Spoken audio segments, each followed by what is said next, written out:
नमस्ते मित्रों, चैनल में आपका स्वागत है। क्या आपने कभी विचार किया है कि 21st सेंचुरी की जियोपॉलिटिक्स अर्थात राजनीति को समझने के लिए सर्वश्रेष्ठ पुस्तक कदाचित किसी विश्वविद्यालय में नहीं अपितु सहस्रों वर्ष पूर्व लिखी जा चुकी थी।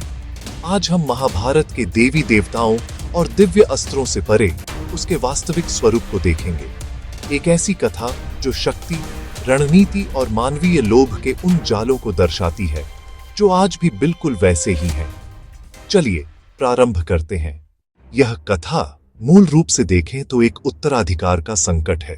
पांडव वास्तविक हकदार हैं, किंतु उनके भ्राता कौरव, जिनके नेता हैं अहंकारी दुर्योधन, उनका राज्य छीन लेते हैं और यह पारिवारिक विवाद इतना बढ़ जाता है कि कुरुक्षेत्र में एक विश्व युद्ध छिड़ जाता है। यह सुनने में प्राचीन कथा लगती है, किंतु यदि हम ध्यान से देखें तो आज भी संसार में बिल्कुल यही प्रतिरूप चल रहे हैं। सबसे प्रथम और सबसे आवश्यक पाठ है संघ अर्थात गठबंधन के विषय में। जब युद्ध होना निश्चित हो जाता है तब पांडव निर्बल पक्ष थे। उनके पास धर्म था अर्थात सत्य, किंतु कौरवों के पास विशाल सेना और राष्ट्र के संपूर्ण संसाधन थे। तो पांडव इसका प्रतिरोध कैसे करते?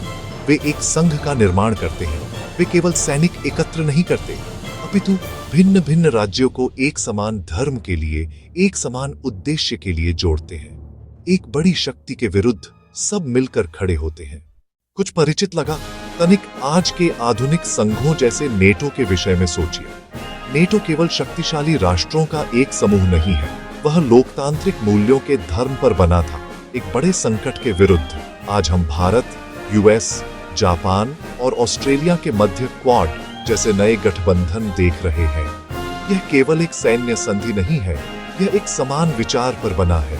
महाभारत हमें सिखाती है कि सबसे सुदृढ़ संबंध केवल लाभ के नहीं होते, वे एक समान उद्देश्य और एक समान धर्म से बनते हैं। किंतु कोई भी विवाद विश्व युद्ध तक कैसे पहुंच जाता है?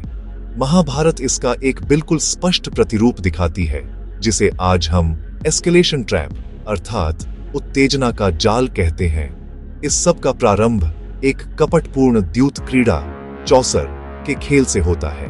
पांडवों से छल से उनका सर्वस्व छीन लिया जाता है, उनका राज्य, उनके भ्राता, यहाँ तक कि उनकी पत्नी द्रौपदी भी।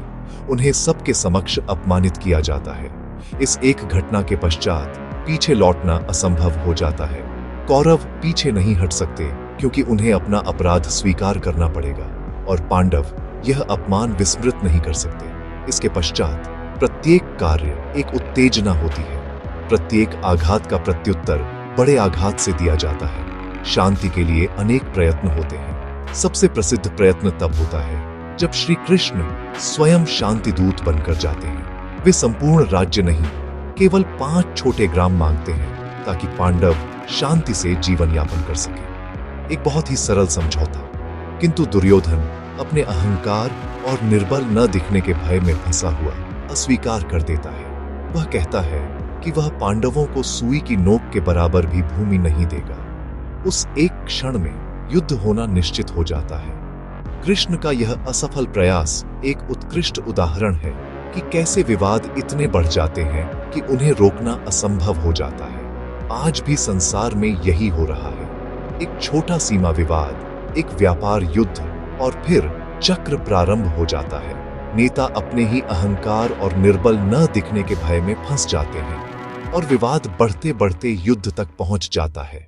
और यह हमें इस कथा के अंतिम और सबसे भयावह पाठ पर ले आता है, परम शक्ति का द्विधारी खड्ग होना।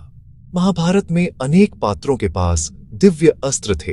एक पात्र है कर्ण, जिसके पास जन्म से ही एक दिव्य कवच और कुंडल है जो उसे अविजेय बनाते हैं। यह उसकी परम सुरक्षा प्रणाली है।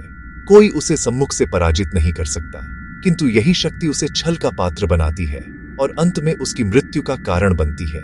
यह कथा सिखाती है कि पूर्ण सुरक्षा एक स्वप्न है। जब आपके पास एक परम अस्त्र होता है तो आपके शत्रु उसे पराजित करने के लिए अनुचित और भिन्न मार्ग खोजने लगते हैं। किंतु इस कथा का अंत इससे भी अधिक भयानक है। युद्ध जीतने के पश्चात जब पांडव सर्वस्व खो चुके होते हैं, तब उनके शत्रु का पुत्र अश्वत्थामा सबसे शक्तिशाली अस्त्र ब्रह्मास्त्र का प्रयोग करता है। वह इसे पांडवों के अंतिम वंशज की ओर छोड़ता है, जो अभी गर्भ में है, और उसे नष्ट कर देता है। पांडव युद्ध जीत जाते हैं, किंतु अपना भविष्य हार जाते हैं। उनकी विजय बिल्कुल निरर्थक होती है। यह महाभारत की वेपन्स ऑफ मास डिस्ट्रक्शन अर्थात व्यापक विनाश के अस्त्रों के लिए चेतावनी है।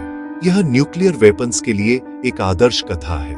जिस शक्ति को आप अपनी सुरक्षा मानते हैं, वही आपके संपूर्ण विनाश का कारण बन सकती है। जीतने के पश्चात आप बस एक श्मशान के नरेश बनकर रह जाते हैं। तो यह प्राचीन कथा हमें क्या सिखाती है? यह दर्शाती है कि प्रौद्योगिकी परिवर्तित हो जाती है, पर मनुष्य का स्वभाव नहीं बदलता। अहंकार का खेल, गठबंधन का तर्क, विवाद के बढ़ने का जाल और परम शक्ति का विरोधाभास आज भी वैसा ही है जैसा सहस्रों वर्ष पूर्व था। महाभारत केवल एक ग्रंथ या कथा नहीं है, शक्ति की वास्तविकता को समझने का एक क्षण।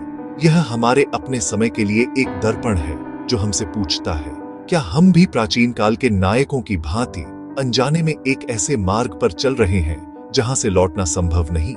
आपको क्या लगता है? अपने विचार कमेंट्स में अवश्य बताइए। यदि आपको यह वीडियो पसंद आया तो इसे लाइक करें और ऐसे ही वीडियोस के लिए चैनल को सब्सक्राइब करना न भूलें। देखने के लिए धन्यवाद और मिलते हैं अगले वीडियो।